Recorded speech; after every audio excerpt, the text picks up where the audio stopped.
I accused my mom of stealing from me, and it destroyed our family. Please listen to my story and tell me in the comments section if I was right or wrong, because what happened next changed everything I thought I knew about my mother. My name is Sarah, and I was born in Portland, Oregon. I grew up in a small house on the east side of town with my parents and my younger sister, Emma.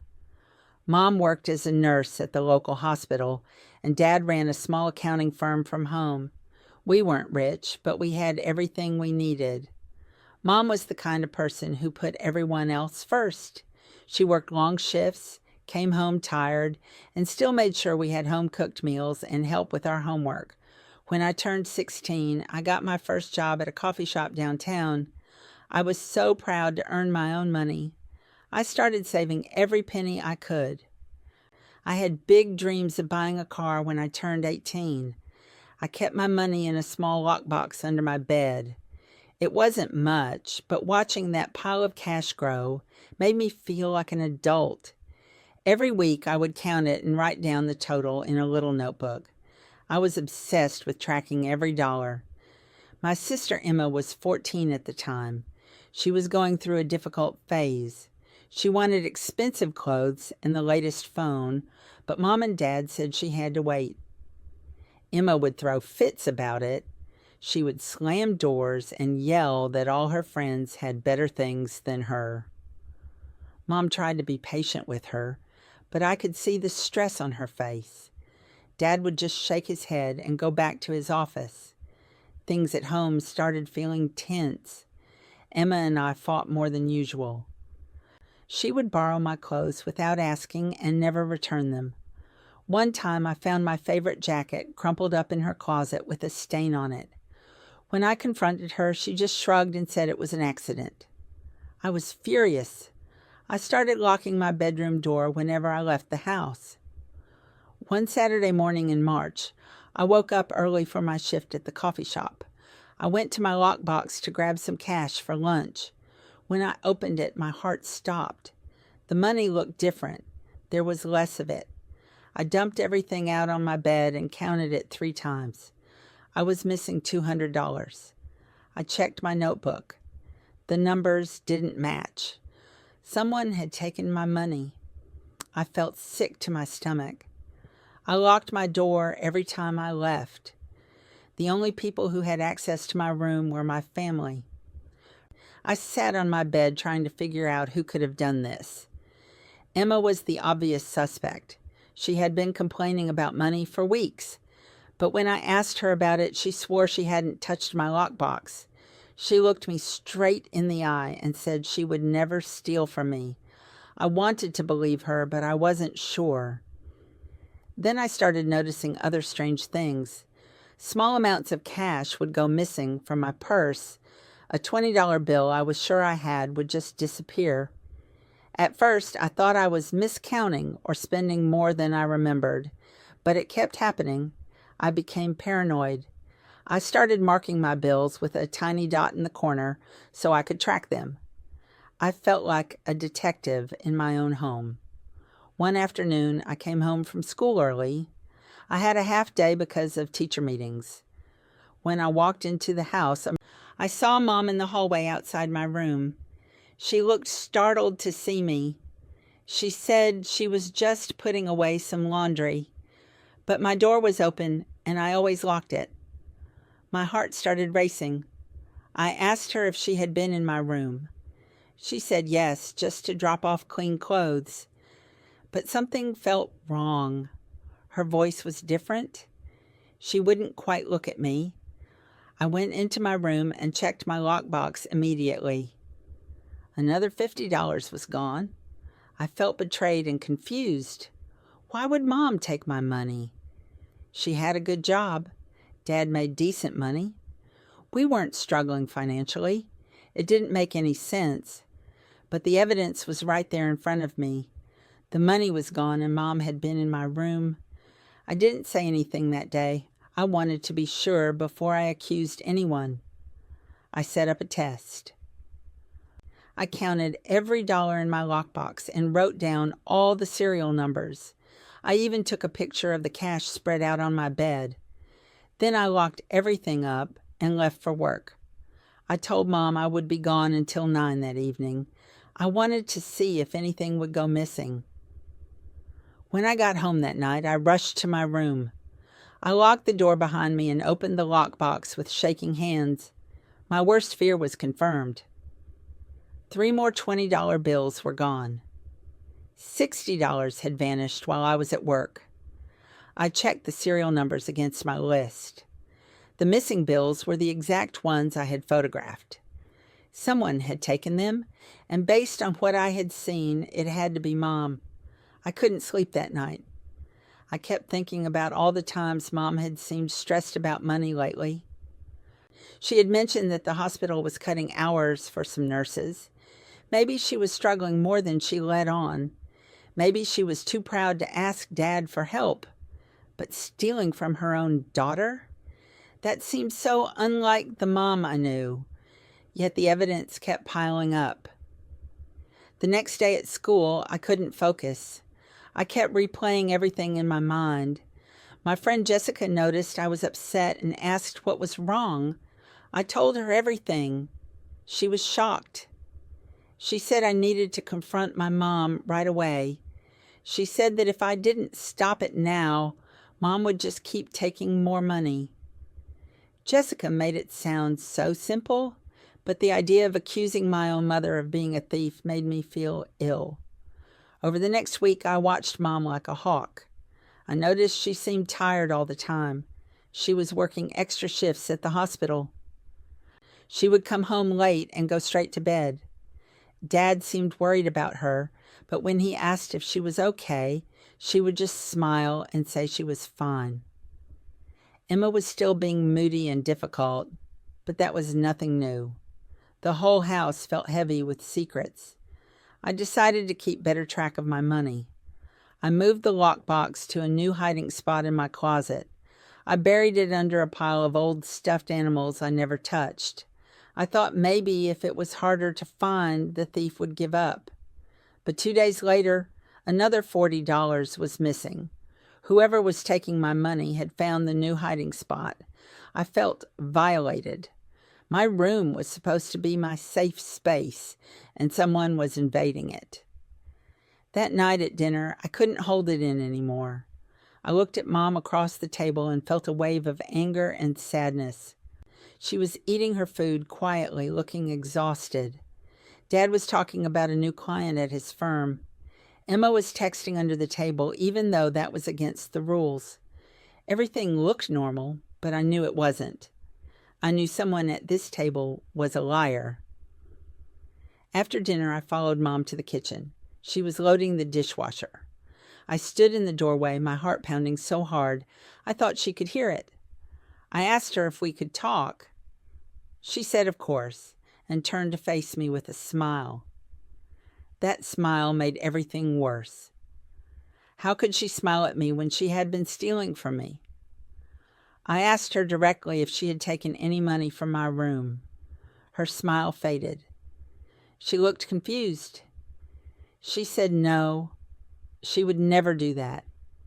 She asked me why I would think such a thing. I told her everything. I told her about the missing money, about seeing her in my room, about how the theft kept happening even after I moved my hiding spot. I told her I had been tracking the serial numbers and that I knew someone in the house was taking my savings. Mom's face went pale. She said she understood why I was upset, but she promised she hadn't taken anything. She said she had only been in my room to put away laundry and that she would never steal from me. I wanted to believe her, but the evidence said otherwise. I asked her to explain why money kept disappearing every time she was home alone. She didn't have a good answer. She just kept saying she didn't do it. I could see tears forming in her eyes, but I was too angry to care. I told her I was going to start keeping my money at the bank, where it would be safe from thieves. The word hung in the air between us. Thief. I had just called my mother a thief. Mom left the kitchen without another word. I heard her bedroom door close upstairs. Dad came into the kitchen a few minutes later and asked what had happened. I told him everything. He looked shocked. He said there had to be some mistake. He said Mom would never steal from anyone, especially not from her own daughter. But I could see doubt in his eyes, too. He knew the money was missing.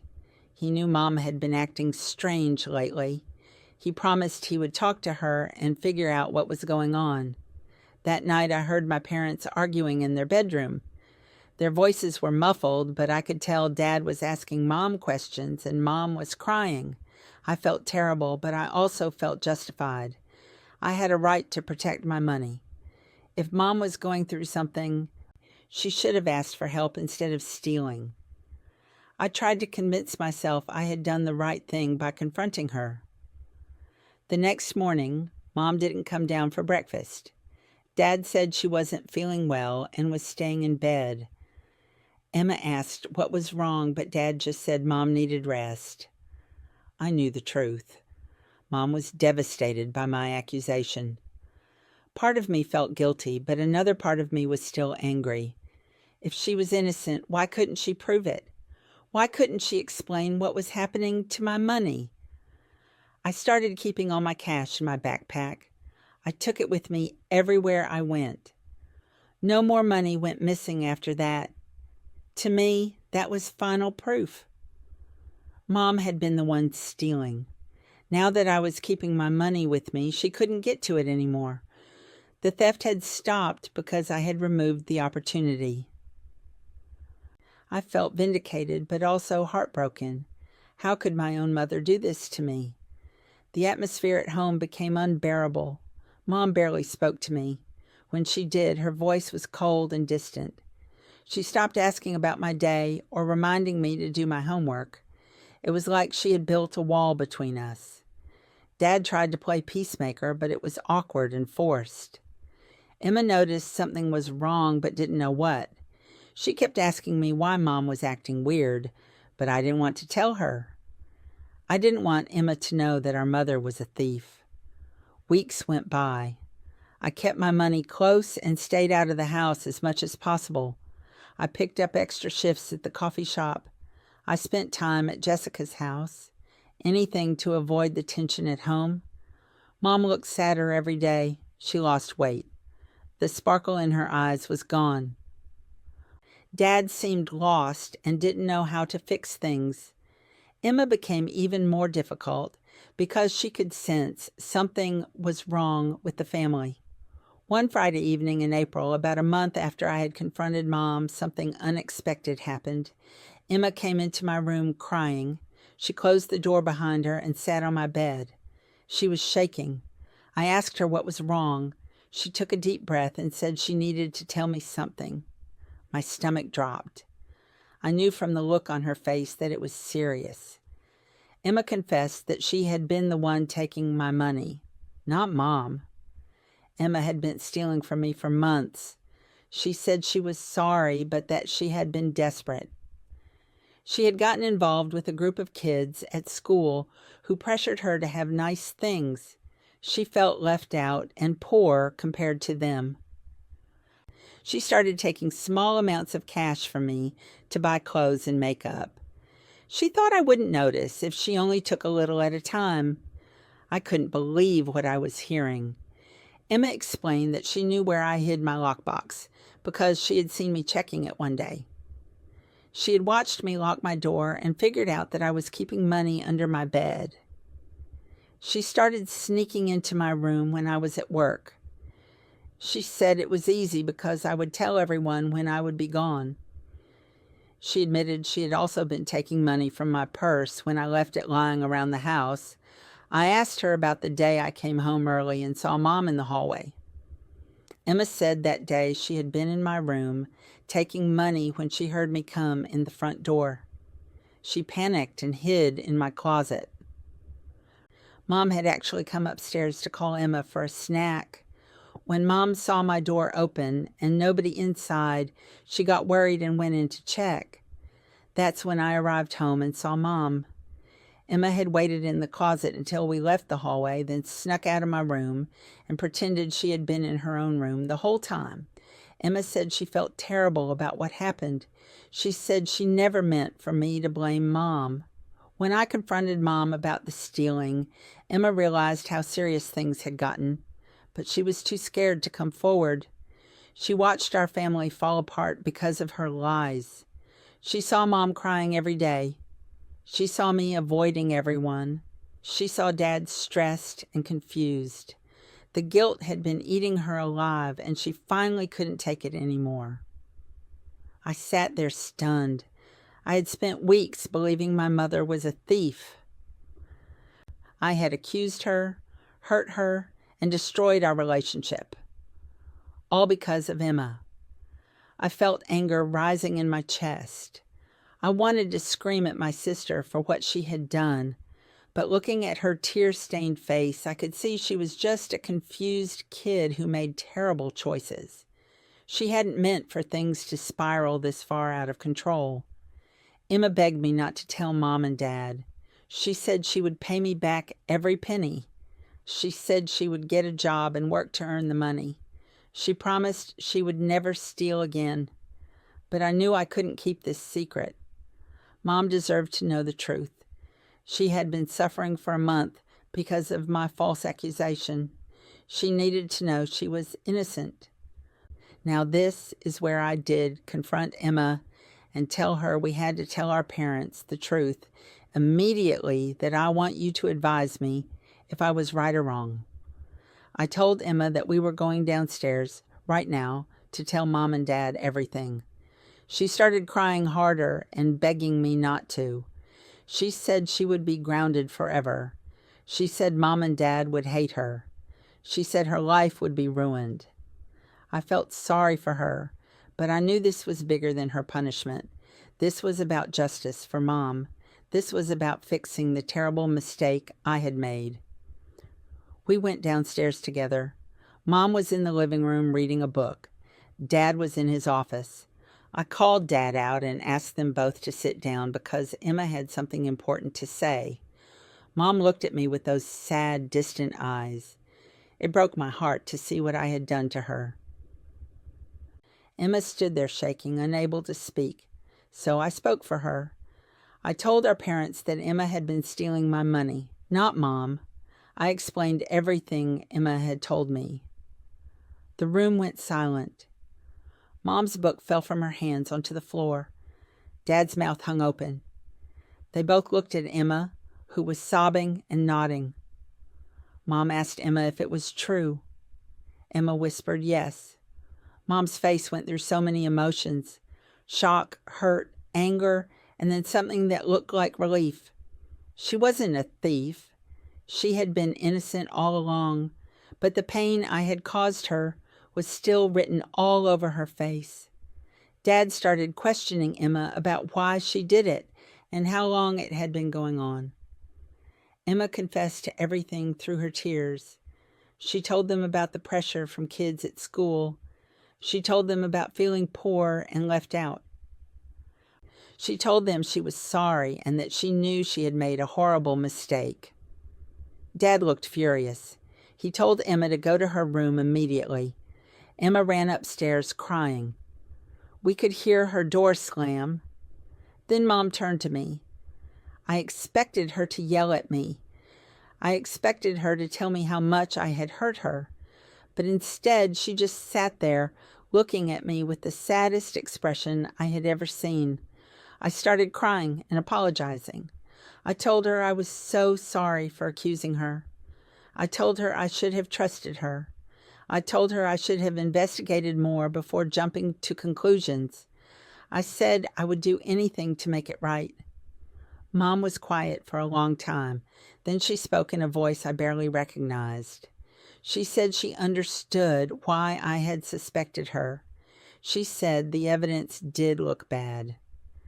But what hurt her most was that I had been willing to believe she could do something like that. She had spent my entire life showing me love and putting me first, and I had thrown all of that away the moment things looked suspicious. She said trust was the foundation of family, and I had shattered it. Dad tried to defend me. He said I was young and made a mistake. He said we could all move forward and heal from this. But Mom shook her head. She said it wasn't that simple. She said she didn't know if she could forgive me right away. She needed time to process everything. She got up and went to her bedroom. I sat on the couch crying while Dad held me. He said everything would be okay eventually, but his voice didn't sound convinced. The next few days were awful. Emma was grounded for 3 months. She had to give up her phone and computer. She couldn't hang out with friends. She had to get a part-time job to pay me back the money she stole. Mom and Dad made it clear that stealing was serious and there would be real consequences. Emma accepted her punishment without complaint. She knew she deserved it. But my relationship with Mom was different now. She was polite to me, but distant. She didn't hug me goodnight anymore. She didn't ask about my life. She did her motherly duties, like making meals and doing laundry, but the warmth was gone. It felt like living with a stranger who looked like my mom. I tried to apologize over and over, but she would just nod and walk away. The wall between us grew higher every day. I talked to Dad about it. He said Mom was hurt deeply and needed time. He said I had questioned her character and integrity. I had made her feel like a criminal in her own home. He said those wounds don't heal quickly. He told me to be patient and keep showing Mom that I loved her and trusted her. But weeks turned into months, and things didn't get better. Summer came, and the tension at home was still thick. Emma had paid back most of the money she stole. She seemed genuinely sorry and had changed her behavior. She stopped caring so much about what other kids at school thought. She focused on her job and rebuilding trust with our parents. Ironically, Emma and I got closer during this time. We both felt terrible about what had happened, and we bonded over trying to fix things. But Mom remained distant from me. She and Dad started having problems too. I would hear them arguing late at night. Dad would say that she needed to forgive me and move on. Mom would say that it wasn't about forgiveness, but about broken trust. She said she didn't know how to look at me the same way anymore. Their arguments scared me.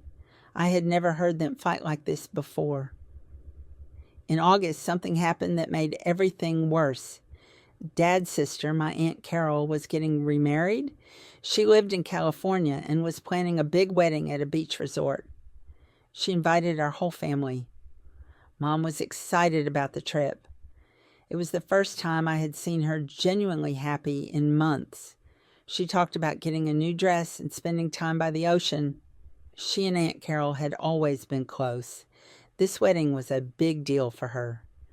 The week before we were supposed to leave for California, I made another terrible mistake.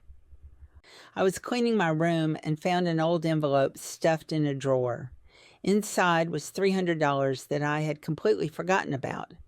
It was birthday money from my grandparents from 2 years ago that I had stashed away and never deposited at the bank. My heart sank. This was money I hadn't counted in my lockbox. This was money I didn't include in my notebook records. I realized with horror that some of the money I thought had been stolen might have never existed in my lockbox in the first place. I had been so sure of my counts, but I had forgotten about this hidden envelope. Maybe I hadn't been tracking my money as carefully as I thought. Maybe some of what I blamed on Emma and Mom was actually just my own bad record keeping. I felt sick. I had destroyed my relationship with Mom over money that might not have even been stolen. I should have kept this information to myself. I should have just been grateful that I found extra money. But guilt overwhelmed me. I felt like I owed Mom complete honesty after everything I had put her through. So I went to her and told her about finding the forgotten money. I explained that maybe my counts had been wrong. I said maybe not all the money that went missing was actually stolen. I thought this would help. I thought this would show her I was trying to be honest and fair. But Mom's face went white. She asked me what I was saying. I explained again about the envelope and how my records might have been off. She cut me off. She asked me if I was saying that I had accused her of stealing money that might not have even been taken. I stammered that I didn't know for sure, but it was possible some of my counts were wrong. Mom's eyes filled with tears. Not sad tears this time, angry tears. She said she couldn't believe what she was hearing. She said I had already ruined months of her life by accusing her of being a thief. Now I was telling her that I might have been wrong about the amount of money even before we found out about Emma. She said my carelessness with tracking my own money had led to false accusations that broke her heart. She said she needed space from me. She said she was going to California for the wedding alone. She didn't want me to come. I was devastated. I begged her to let me come to the wedding. I said I wanted to make things right. I said I would do anything. But Mom was firm. She said she needed this trip to be peaceful and happy. She said my presence would just remind her of the pain I had caused. Dad tried to convince her to let me come, but she refused. She said if I came, she wouldn't go, and she really wanted to be there for Aunt Carol.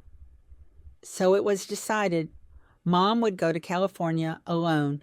The night before Mom left for the wedding, I tried one more time to apologize. I wrote her a long letter explaining how sorry I was. I told her I loved her and that I understood why she was hurt. I slipped the letter under her bedroom door. I waited in my room hoping she would come talk to me, but she never did. The next morning, Dad drove her to the airport. She left without saying goodbye to me. The wedding weekend was torture. I stayed home with Emma while Dad went to California to join Mom. He had driven her to the airport but flew out the next day to be there for the ceremony. Emma and I barely talked. We both felt horrible about what we had caused. We ordered pizza and watched movies, but nothing could distract me from the guilt and sadness I felt. Dad called on Sunday to tell us the wedding had been beautiful. He said Mom seemed relaxed and happy at the beach. He said Aunt Carol was thrilled that Mom could make it. He said maybe this trip was good for Mom and would help her heal. I felt a small spark of hope. Maybe when she came home, things would be better. Maybe the space had given her perspective and she would be ready to forgive me. But when Mom came home on Monday evening, something was wrong. She wasn't relaxed and happy anymore. She looked stressed and upset. Dad looked worried. I asked what happened. Dad said they would talk to us later.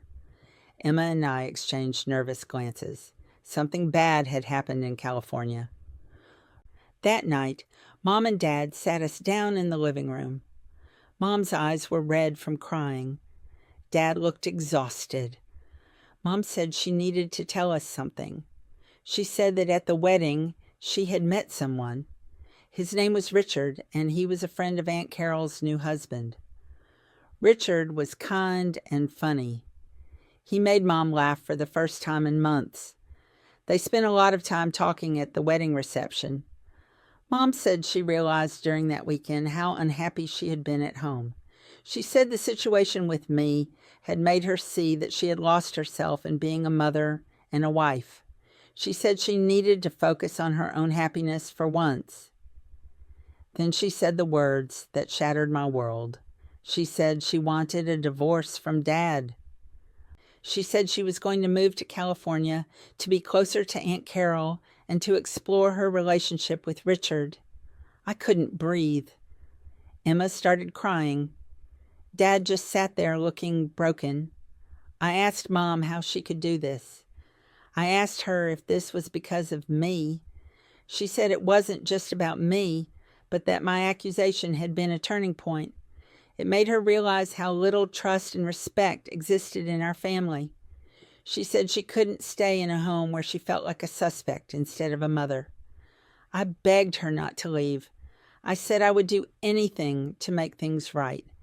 I said we could go to family therapy. I said I would spend the rest of my life making it up to her. But Mom's mind was made up. She said she had already talked to a lawyer. She said she would be moving out at the end of the month. She said we could visit her in California, but she was done living in Oregon. The next few weeks were a nightmare. Mom packed her things while Dad tried to keep Emma and me from falling apart. Our house felt like a funeral home. Friends and family heard about the divorce and started asking questions. I had to explain to people that my parents were splitting up. I couldn't tell them it was partly my fault. I couldn't admit that my false accusation had triggered this whole disaster. Grandma was especially upset. She was Dad's mom, and she blamed Mom for abandoning her family. Grandma said Mom was being selfish and irresponsible. When Grandma found out about Richard, she was furious. She called Mom terrible names and said she was having an affair. Mom tried to explain that nothing physical had happened with Richard until after she decided to leave Dad, but Grandma didn't believe her. Grandma told Mom she was a disgrace. Dad's whole family turned against Mom. They saw her as the villain who destroyed our family. They didn't know the full story. They didn't know about my accusation or how much pain Mom had been in for months. But I was too ashamed to tell them the truth. I let them blame Mom because it was easier than admitting my role in everything. Emma stayed quiet too. We both felt like cowards. Mom moved to California in September. She rented a small apartment near Aunt Carol. She got a job at a hospital in San Diego. She started dating Richard officially. Dad filed for divorce, and the legal process began. It was messy and painful. They had to divide their assets and figure out custody arrangements for Emma, who was still a minor. I was 18 by then, so I could choose where I lived. I stayed in Oregon with Dad. The divorce was finalized by December. It happened faster than anyone expected because Mom and Dad just wanted it over. There was no big fight over money or possessions. They both just wanted to move on with their lives. Mom got remarried to Richard the following spring. It was a small ceremony in California. She invited Emma and me, but neither of us went. We were too hurt and angry. Dad certainly wasn't invited. Aunt Carol stopped talking to Dad's side of the family completely. She took Mom's side and supported her new marriage. This created a huge rift in the extended family. Holidays became awkward. Some relatives stayed loyal to Dad, while others stayed in touch with Mom. Family gatherings were split. There was no more big Thanksgiving dinner with everyone together. Christmas felt empty and sad. Emma took the divorce really hard. She started seeing a therapist to deal with her guilt and sadness. She felt responsible because her stealing had started the chain of events. Her therapist helped her understand that while her actions were wrong, she wasn't responsible for Mom and Dad's marriage falling apart. But Emma still struggled. She had nightmares and anxiety. Her grades dropped. She stopped hanging out with friends. I was drowning in guilt. I couldn't eat or sleep properly. I dropped out of community college because I couldn't focus on my classes. I quit my job at the coffee shop because I kept breaking down, crying during shifts. Dad was worried about me. He made me see a therapist too. My therapist said I was experiencing depression and anxiety related to trauma and guilt. She prescribed medication and recommended intensive therapy.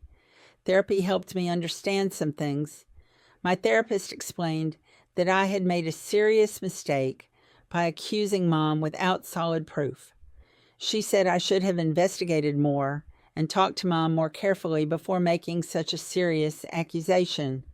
But she also said that Mom's decision to leave Dad and marry Richard was her own choice.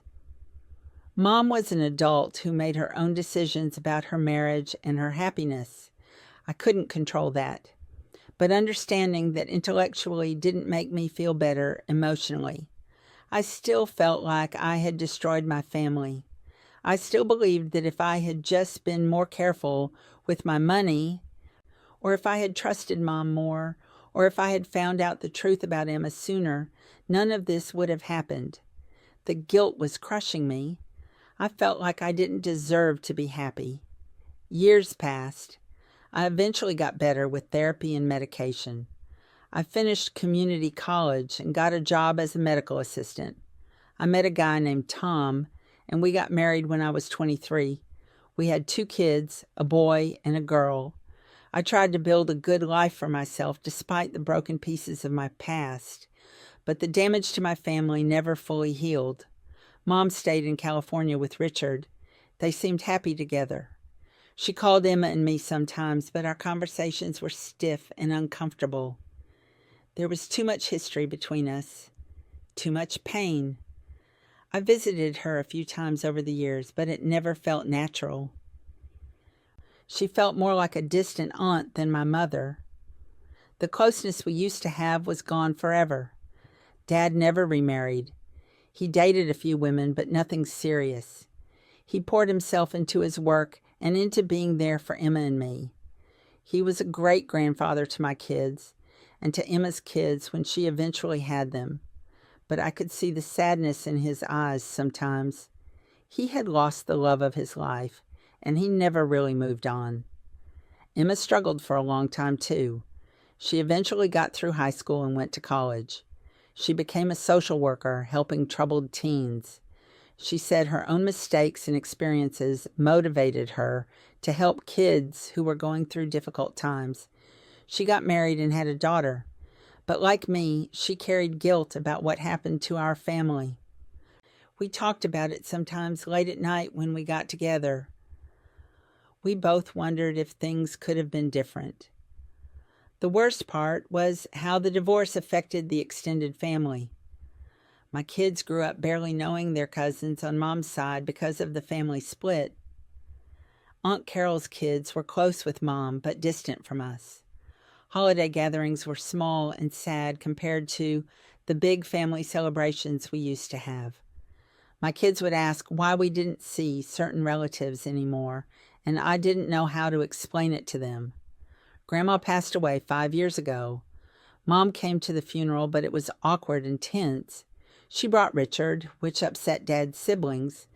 There were whispered arguments and cold shoulders. Mom cried during the service, but I didn't know if her tears were for Grandma or for everything that had been lost. I wanted to talk to her, to finally have a real conversation about everything, but the moment never felt right. She left right after the service. I didn't even get to say goodbye.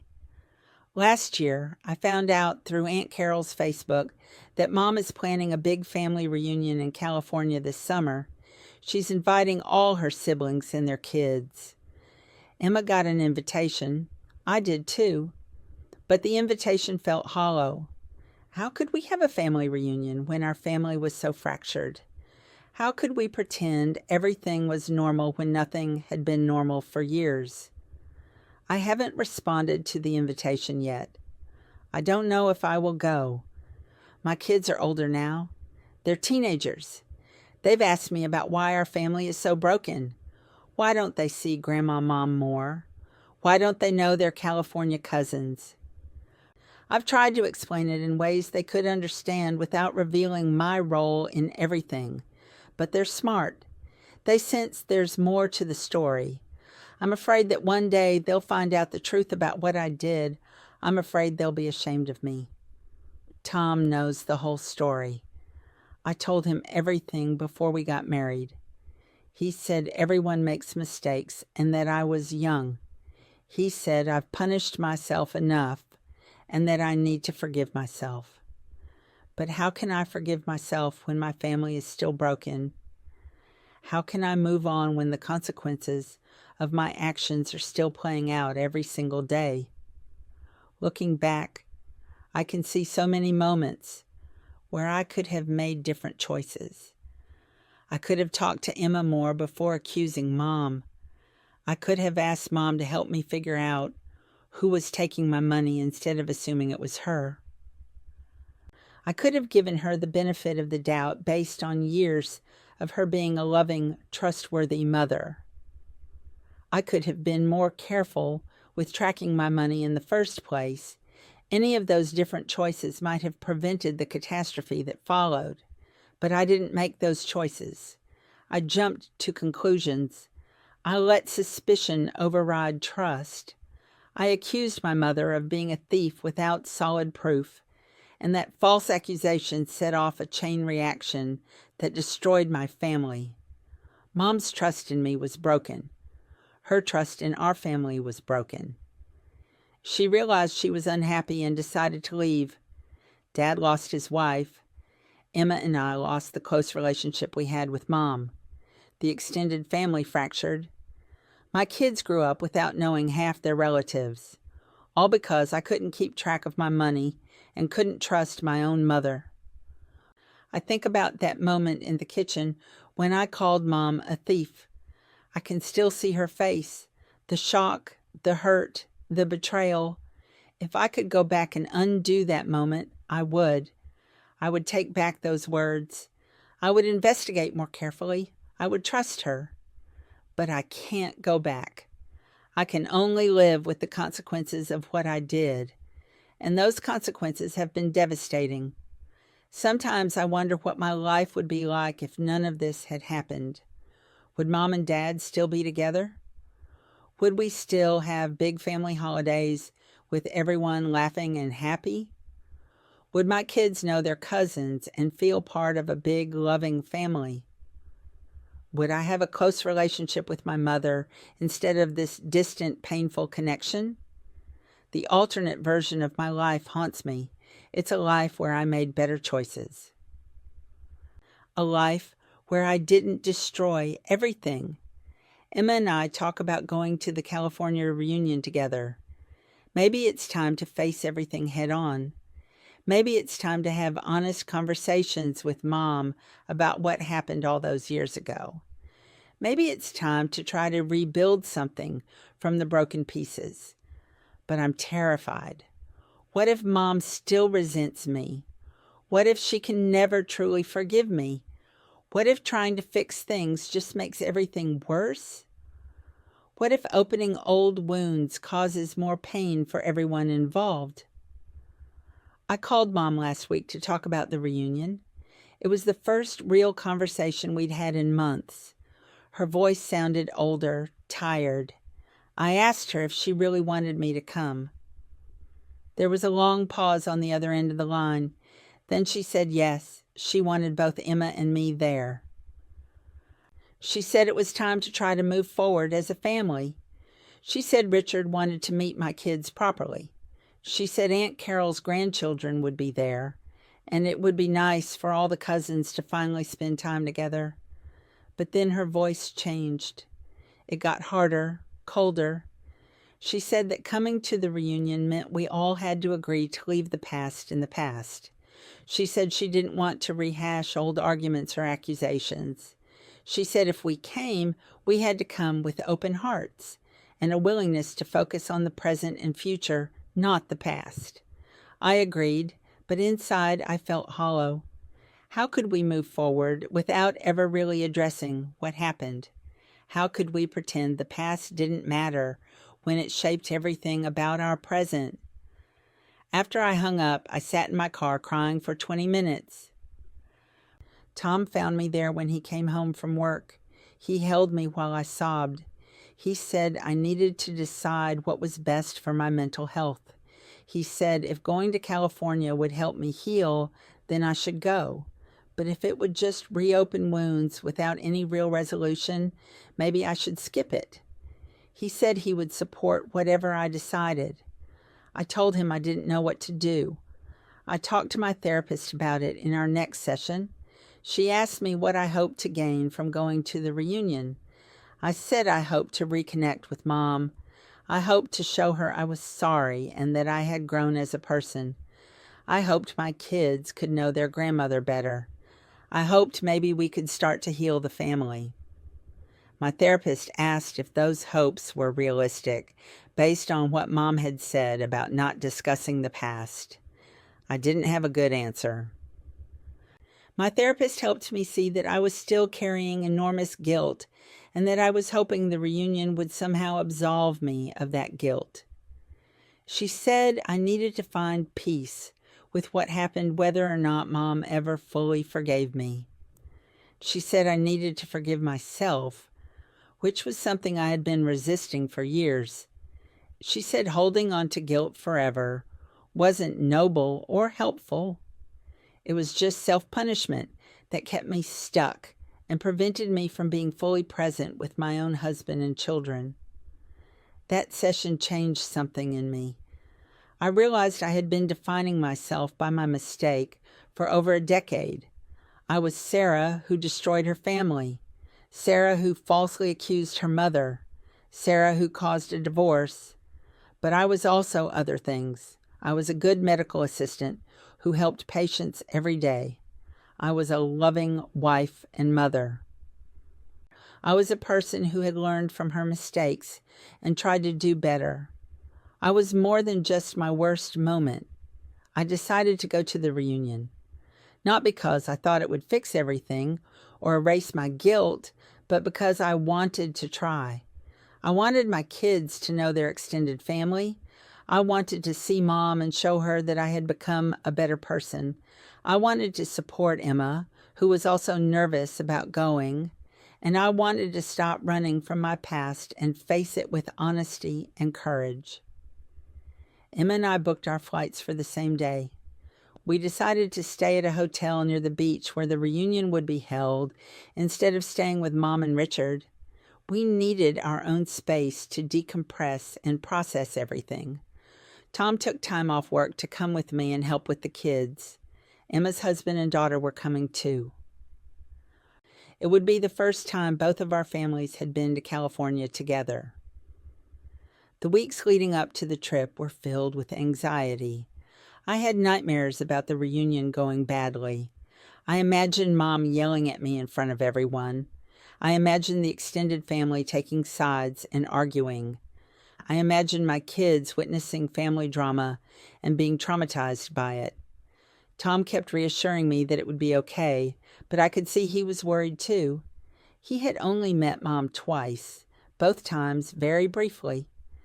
This would be his first real time spending time with her. We flew to California on a Thursday morning. The reunion was scheduled for Saturday afternoon. That gave us Friday to adjust and prepare. When we landed in San Diego, the warm sun felt good on my face. Oregon had been rainy and gray when we left. California felt bright and hopeful.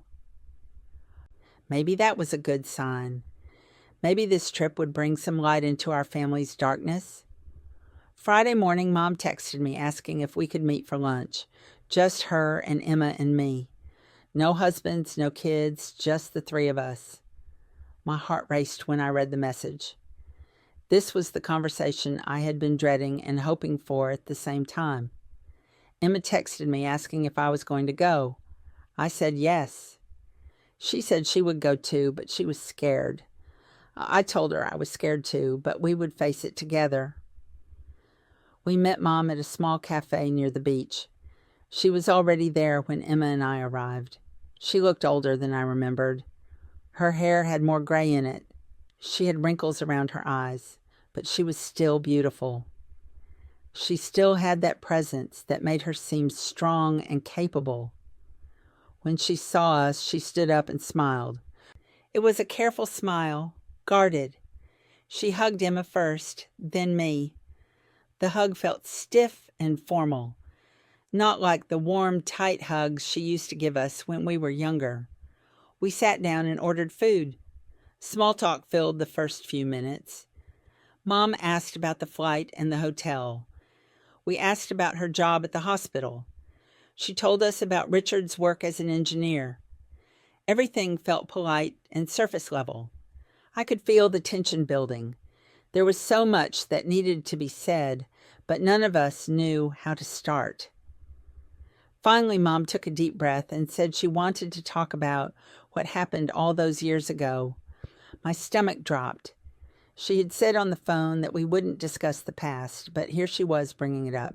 She said she had been thinking about everything a lot lately. She said she realized that trying to move forward without addressing the past wasn't realistic. She said we needed to have this conversation if there was any hope of truly healing. Mom looked at me with eyes that were both sad and clear. She said she had been angry with me for a very long time, angry that I accused her of stealing, angry that I didn't trust her after years of her being a good mother, angry that my accusation made her question her entire life and marriage. She said that anger had eaten away at her for years, but she had been working with a therapist too, and she had come to understand some things. She said she understood that I was young when it happened. She said she understood that the evidence did look bad from my perspective. She said she understood that teenagers don't always make the best decisions and that I hadn't meant to hurt her so deeply. She said she had taken responsibility for her own role in what happened. She admitted that she had been unhappy in her marriage to Dad for a while before my accusation.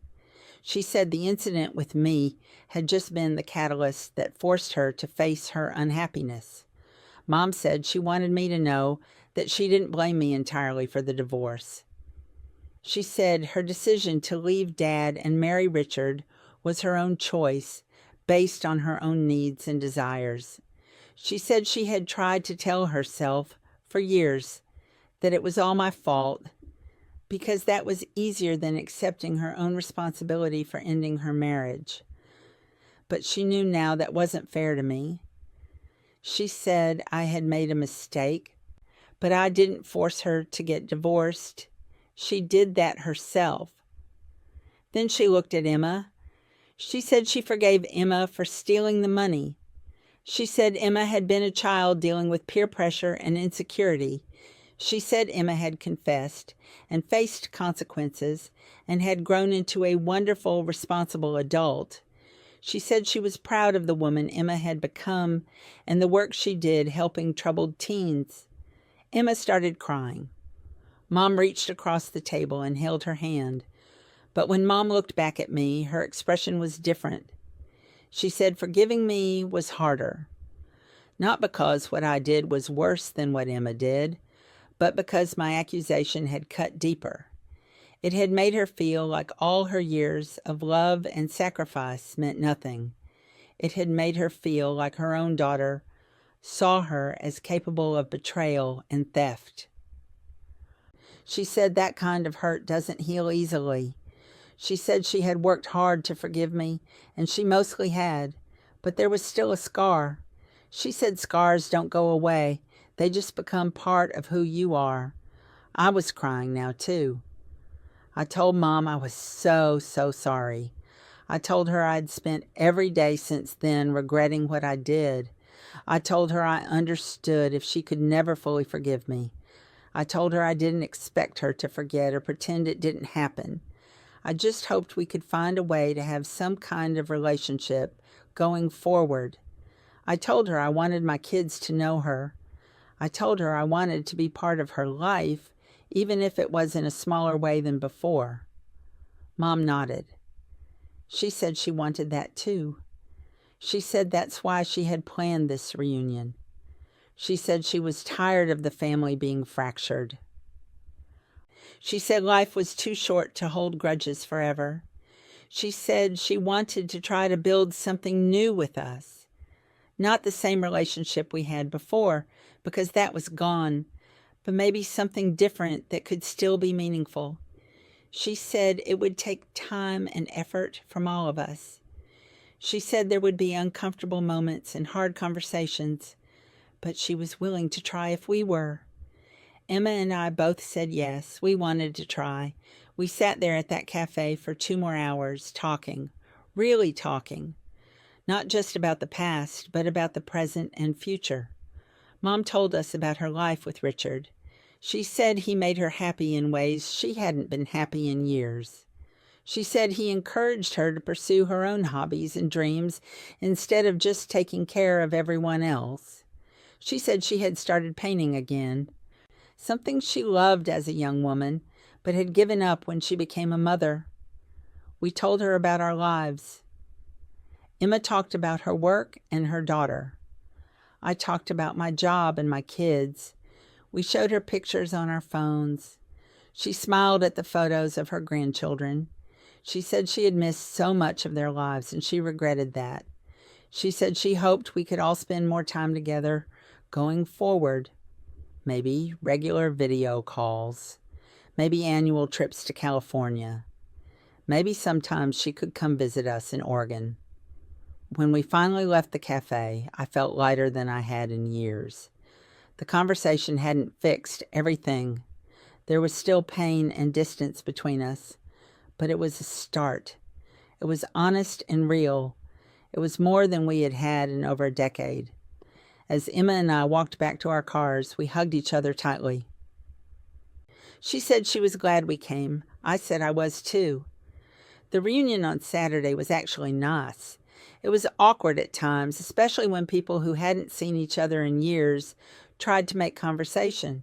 But there was also laughter and good food and kids playing on the beach. My children got to meet their California cousins for the first time. They ran around together like kids do, not caring about adult drama and family history.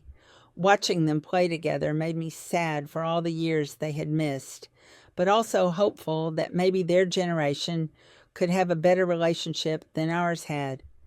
Richard was kind to me. He shook my hand and said he had heard a lot about me.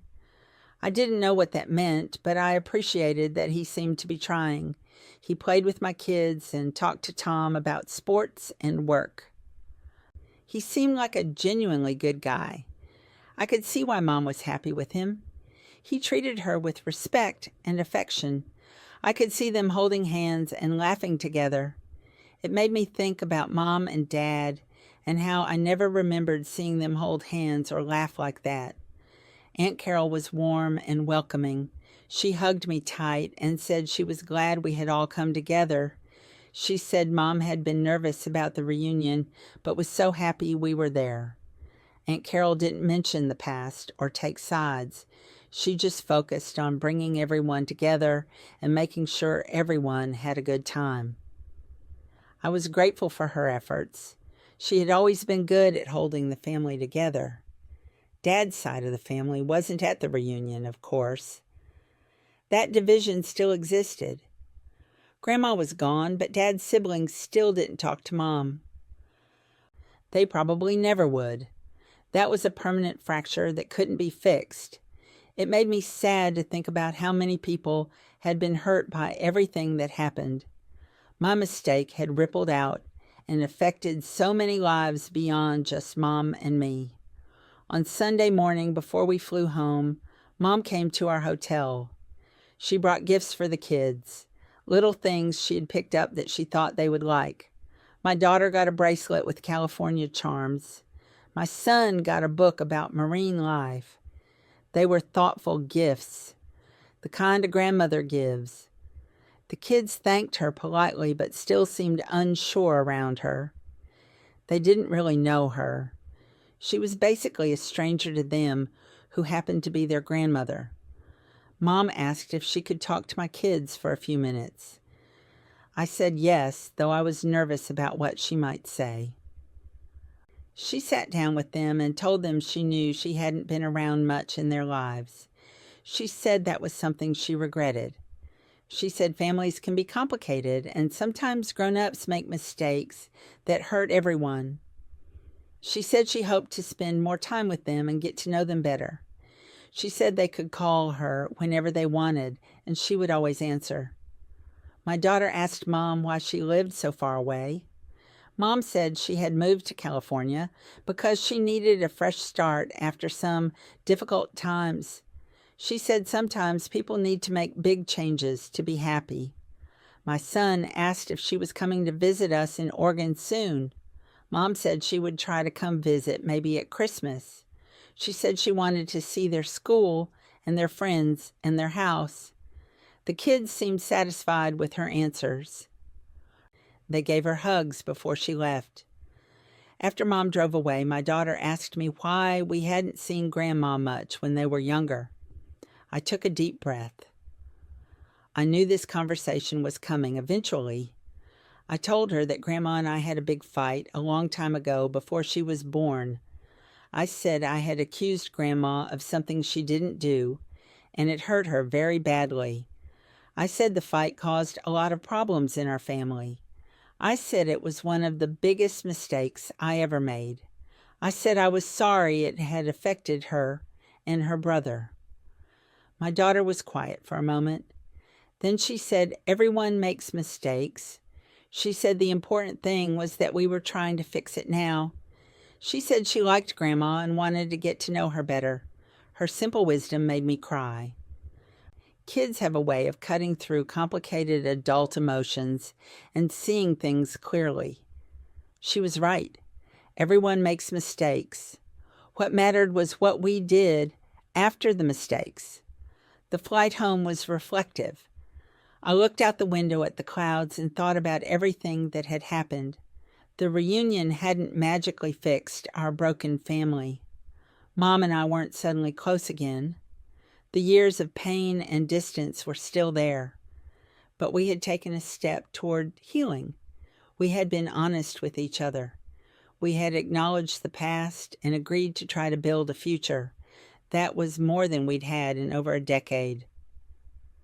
When we got back to Oregon, I called Dad to tell him about the trip. He asked how Mom was doing. I said she seemed happy. He was quiet for a moment, then said he was glad she was happy. I could hear the sadness in his voice. He still loved her after all these years. The divorce had been finalized for over a decade, but he had never moved on. I felt a wave of guilt wash over me again. Dad had lost the love of his life, partly because of the chain of events my accusation had set in motion. Dad asked if Mom had asked about him. I said no. He said that was okay. He hadn't expected her to. He asked about the grandkids and if they had fun. I said yes, they had a great time meeting their cousins. He said he was happy for them. Then he changed the subject to talk about work and the weather. We didn't talk about Mom again. It was too painful for him. I understood that. Some wounds never fully heal. You just learn to live with them. Life went back to normal after California. I went back to work. The kids went back to school. Tom went back to his job. But something felt different inside me. The reunion had lifted a weight I hadn't fully realized I was carrying. I wasn't constantly consumed by guilt anymore. I still felt bad about what happened, but it wasn't crushing me every single day. I could think about the past without spiraling into depression. That was progress. Mom and I started texting more regularly. Nothing deep, just checking in. She would send pictures of things she was doing. I would send pictures of the kids. She video called on my son's birthday and sang happy birthday to him. She sent my daughter a care package with art supplies. Small gestures, but they meant something. They meant she was trying. They meant she wanted to be in our lives. That was more than I had dared to hope for. Emma and I talked about the reunion several times. She said it had helped her too. She said talking to Mom about everything had lifted some of her guilt. She said she finally felt like maybe she could stop punishing herself for stealing the money all those years ago. She said her therapist was proud of her for facing the situation head on. She said she felt closer to Mom now than she had since before everything happened. I was happy for her. She deserved to heal, but I also felt a tiny bit jealous. Mom had clearly forgiven Emma more fully than she had forgiven me. I understood why. Emma had been a confused teenager dealing with peer pressure. I had been old enough to know better. Emma's crime was stealing money. Mine was destroying trust. Those weren't equivalent.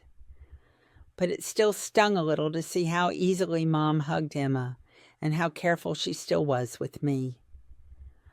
I tried not to let the jealousy show. This wasn't a competition.